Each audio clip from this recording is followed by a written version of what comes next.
आपल्याकडे असा एक समज आहे की तुमची इच्छाशक्ती जर अतिशय प्रबळ असेल ना, त्याचप्रमाणे आपलं मनोधैर्य खंबीर असेल आणि त्यामागची भावना देखील तितकीच प्रामाणिक असेल, तर निश्चितपणे आपण दगडाला देखील पाझर फोडू शकतो। हे सगळ्यात महत्त्वाचं आहे। भगवती पार्वती इतकं कठीण व्रत करतीये, यामुळे मात्र समस्त सगळ्या देवतांना देखील काळजी वाटते।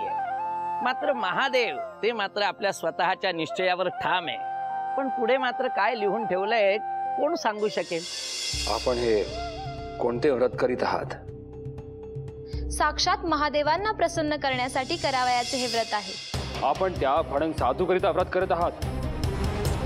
इतक्या हाल अपेक्षा सहन करायच्या, ते देखील त्या भस्मधारी करिता।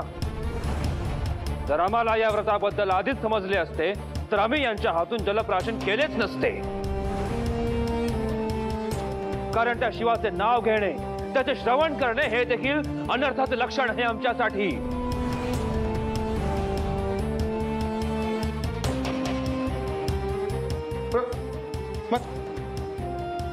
देवा,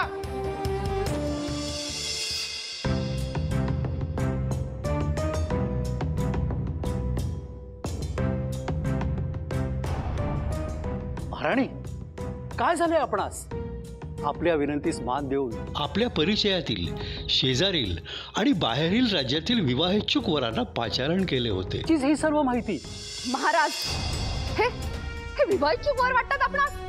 यातील एक देखील आपल्या पुत्रीसाठी सुयोग्य जोडीदार वाटत नाही। आमच्या विवंचना कमी होतच नाहीत।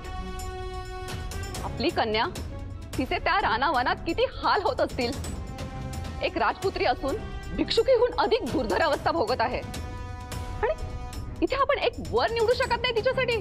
आपण त्वरित विना विलंब आदर्श राजकुमार शोधून काढा।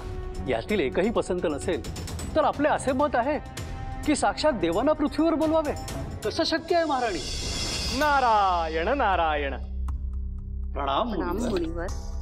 शुभम भवतु। महाराज, कसल्या विवंचनेत आहात आपण?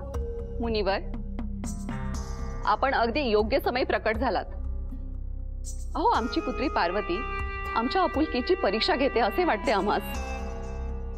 इतके दिवस रानात ती कठोर व्रत करत आहे। तिची किती बिकट अवस्था होत असेल, किती हाल सोसत असेल ती। कुठलेही व्रत हे सहज नसते महाराणी। भगवंताची सेवा आपण आनंदासाठी करायची असते। परंतु मुनीवर, हे वय तिच्या विवाहाचे आहे। माता पिता म्हणून आम्हास त्या दायित्वातून मुक्त व्हायचं आहे आणि हे जोपर्यंत होत नाही तोपर्यंत आमच्या जीवास घोर लागून राहील। महाराणी, आपण चित्त शांत ठेवावे। ती देखील घटिका लवकर येईल। हे सारे त्या महादेवांमुळेच होत आहे।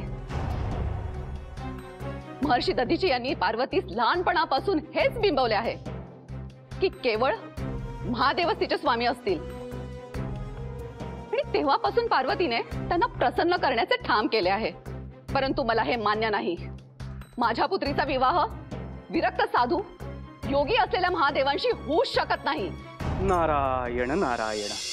मुनीवर, आपला तिन्ही लोकी त्रिकाल संचार असतो।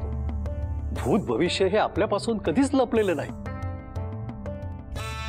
मग आपणच आम्हाला सांगावे की आमच्या पुत्रीच्या नशिबी कोण राजकुमार आहे?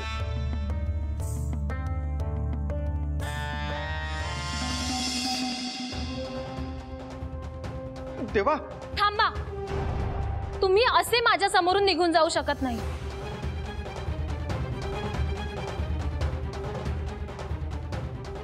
तुम्ही आमचा मार्ग अडवत आहात। याचा अर्थ जाणता आपण?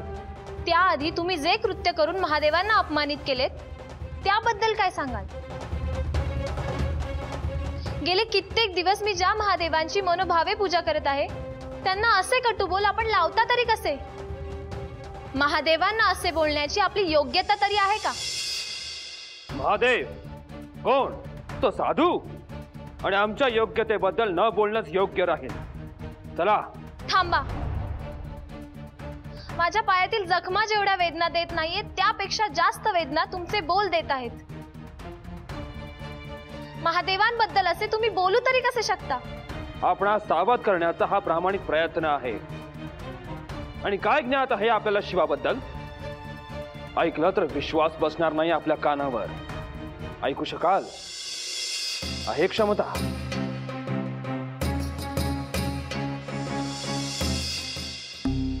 घ्या मुनिवर, दुग्ध फलाहार करा आणि आम्हा सांगा, आमच्या पुत्रीसाठी योग्य वर कोण आहे? होय मुनिवर, दुग्ध आणि फलाहार यांचा आस्वाद घ्या आणि आमच्या मनातील शंका दूर करा. महाराणी, माझ्याकडून सगळी माहिती मिळवण्यासाठी आपण हे चांगलंच दबाव तंत्र अवलंबलं आहे. तसे नाही मुनिवर, आपण अतिथी आहात, साक्षात भगवंताचा अवतार आहात. आपण आमची शंका दूर करावी. होय मुनिवर. नारायण नारायण.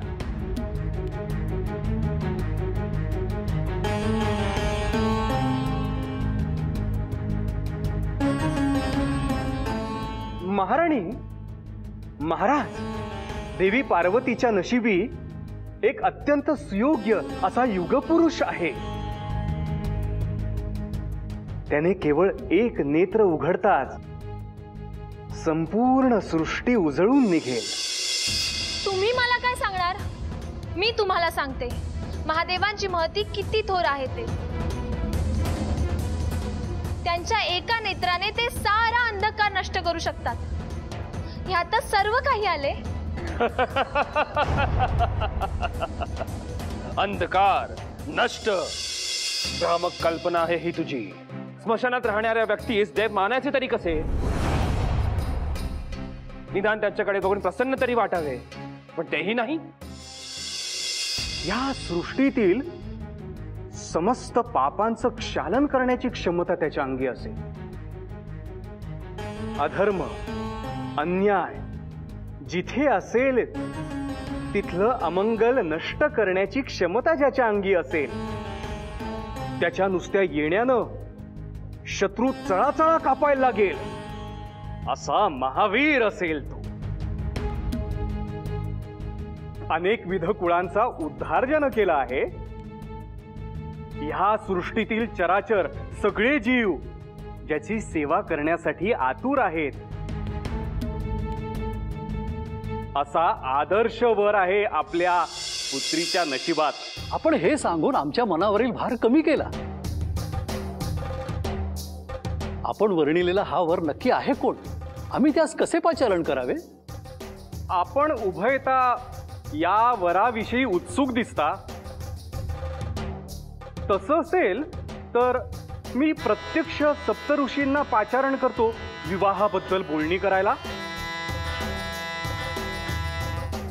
आणि ते सगळं काही वराबद्दल आपल्याला सांगतील. सगळं काही जुळून आलं तर निश्चितच बोलणी पुढे न्यायला हरकत नाही. मुनिवर, आमच्याकडून होकार आहे. जो वर आपण सुचवला तो आम्हाला नक्कीच चालेल. हा असलावर जो स्मशानात राहतो, गड्यात साप घालून फिरतो आणि इतकंच नाही तर सृष्टीचा संहार हा त्याच्या हाती. आणि अशा महादेवावर तुमचं प्रेम आहे. आणि काय तर म्हणे भाडी तिसरा चक्षु जो उघडला की संपूर्ण सृष्टीचा सर्वनाश होतो. आणि अशा शिवात देवादिदेव मानायचे. वाह! देवादिकांचे स्मरण केल्यावर जी एक प्रसन्न मुद्रा उभी राहते त्याच्या विपरीत आहे हा शंकर. भस्म लावणारा, वल्कले परिधान करणारा, स्मशानात राहणारा साधू. त्याच्यावर कोणी कसं काय प्रेम करू शकतं? तेही इतकं असीम. हे संपूर्णतः बास करा महादेव, बास करा महादेव.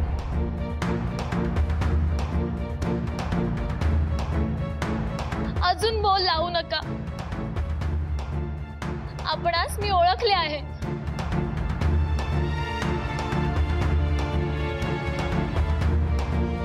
आज माझी भक्ती सफल झाली. काय म्हणालीस? काय अर्थ घ्यावा तुमच्या बोलण्याचा? तुमचं भलं व्हावं म्हणूनच तुम्ही या शिवाचा आणि या व्रताचा त्याग करावा हेच सांगायला आलो होतो. ज्या महादेवांसमक्ष शब्द उच्चारण्यास देखील भीती वाटते त्यांच्याबद्दल असे कटू बोल केवळ आणि केवळ महादेव स्वतःच बोलू शकतात.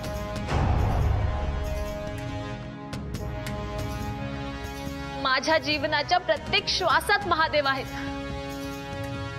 त्यांना मी ओळखणार नाही हे अशक्य आहे. आपले नाव प्रथम ऐकले तेव्हापासून मनोमन तुमच्या दर्शनाची आस लागून राहिली होती. आपण मला आपल्या मूळ रूपात येऊन दर्शन द्यावे महादेव. मी कृतकृत्य होईल.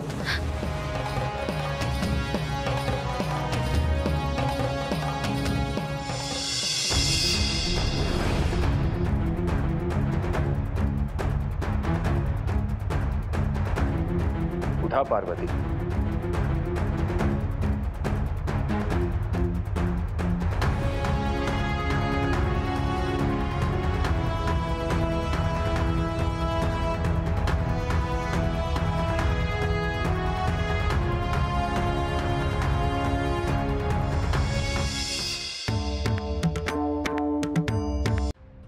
स्वामी, माझी मनोकामना ऐकलीत तुम्ही.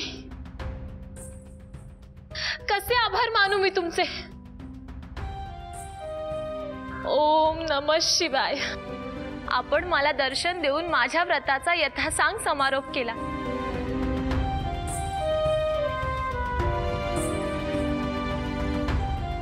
हे सारे तुझ्या मनातील तर्क आहेत. पार्थिव लिंगार्चन व्रताची सांगता अजून झालेली नाही. परंतु स्वामी, आपण दर्शन दिलेत म्हणजे आपण प्रसन्न झालात ना? नाही नंदी, लिंगाभिषेक अजून शिल्लक आहे. त्याशिवाय व्रताची पूर्तता होणार नाही. नाही महादेव, ज्या साधूची तृषा जलाने शमवली गेली होती ते आपलेच रूप होते. मग एका प्रकारे तो देखील जलाभिषेकच म्हणावा लागेल. आणि आपण त्याचा समाधानाने स्वीकार केला हे देखील आपणास ज्ञात असेल.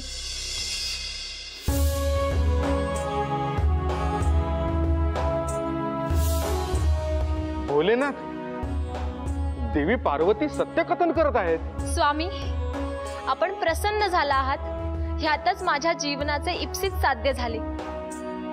आता आपल्याकडे एकच मागणे आहे.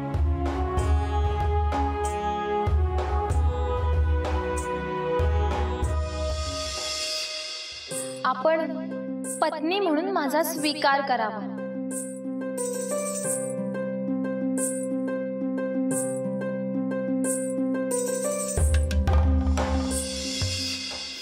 देवी सती यांनी पुन्हा नव्या रूपात जन्म घेतला आहे. पार्वती रूपात, हिमवन व मैनावती यांच्या कन्येच्या रूपात. त्यांच्याशी आपला विवाह होईल. पार्वती, तू आम्हास प्रसन्न केले आहे. आता आम्ही तुला क्षणभर ही अंतर देणार नाही. आमची भार्या म्हणून आम्ही तुझा स्वीकार करतो आहोत. आम्ही तुझा स्वीकार करतो आहोत. आम्ही तुझा स्वीकार करतो आहोत.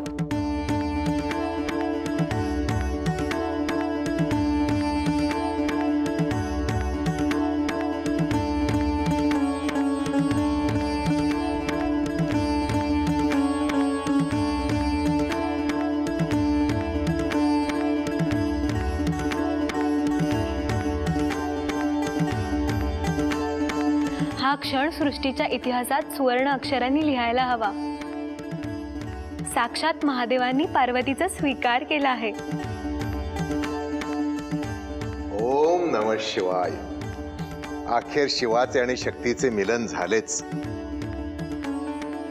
या सुवार्तेमुळेच सर्वत्र नवचैतन्य निर्माण झाले आहे. सृष्टी आता नवीन श्वास घेईल. सर्व संकटे आता निश्चित दूर होतील. ओम नमः शिवाय.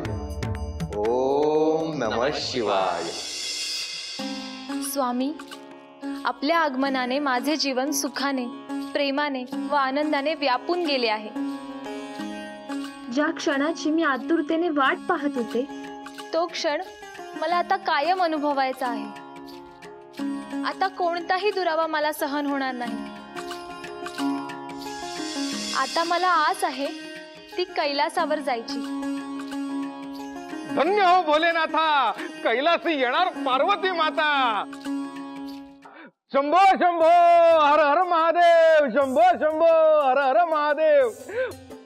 भोलेनाथा, माझा आनंद गगनात मावेनासा झालाय. कधी एकदा तुमच्या विवाहाची तयारी करतोय असं झालंय मला. शुभस्य शीघ्र. हर हर महादेव, हर हर महादेव. चला, कैलासावर जायची तयारी करा. थांबा स्वामी.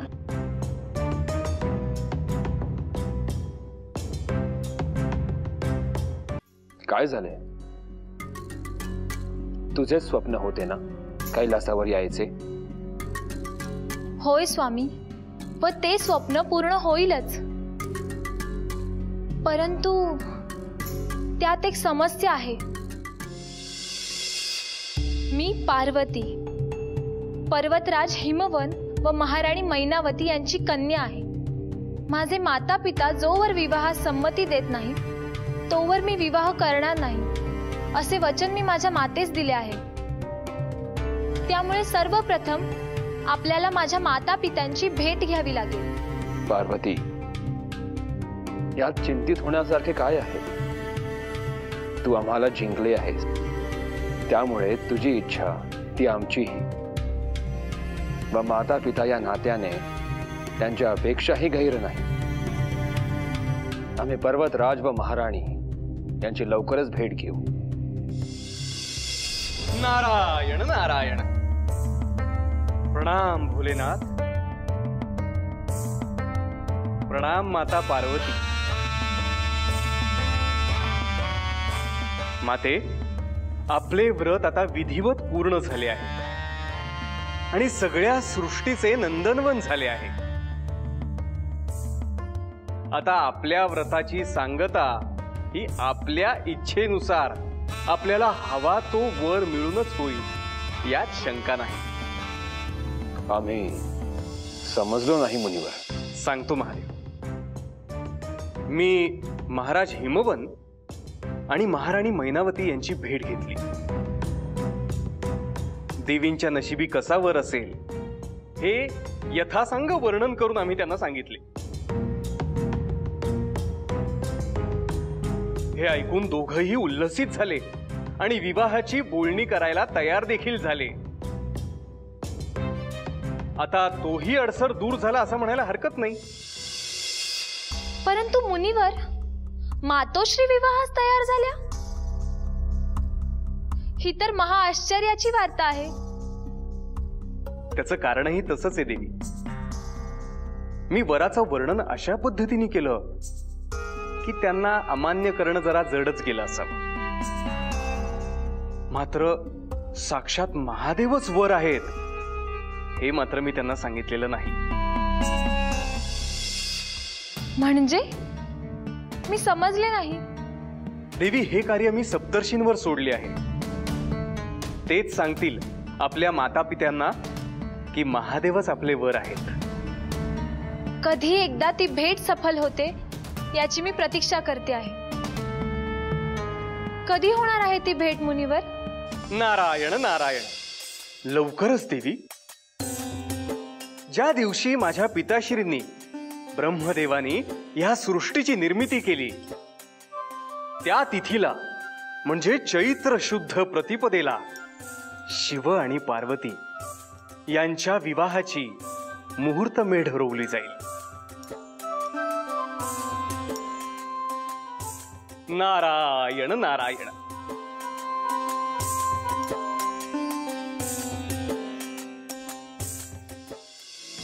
आता हेच बघ ना माई की नियतीच्या मनात काहीतरी विशिष्ट ठरलेलं होतं आणि पार्वतीची जी माता आहे मैनावती तिच्या मनात मात्र काही भलतंच होतं. तिला वेध लागले होते आपली एकुलती एक कन्या पार्वतीच्या विवाहाचे. अखेर पर्वतराज हिमवान यांची कन्या. मग आता स्वाभाविक आहे की आपल्या एकुलत्या एक कन्येचा विवाह तिला साजेशा एखाद्या राजकुमाराशी व्हावा ही त्या पतिपत्नींची इच्छा आहे. पण जे विधी लिखित असते ते मात्र बदलत नाही. आता त्यांची ही वाट विवाहापर्यंत पोहोचेल का आणि अजून किती कष्ट त्या बिचाऱ्या पार्वतीला सहन करावे लागतील पाहूया पुढच्या भागामध्ये. तोपर्यंत उतू नको मातू नको घेतला वसा टाकू.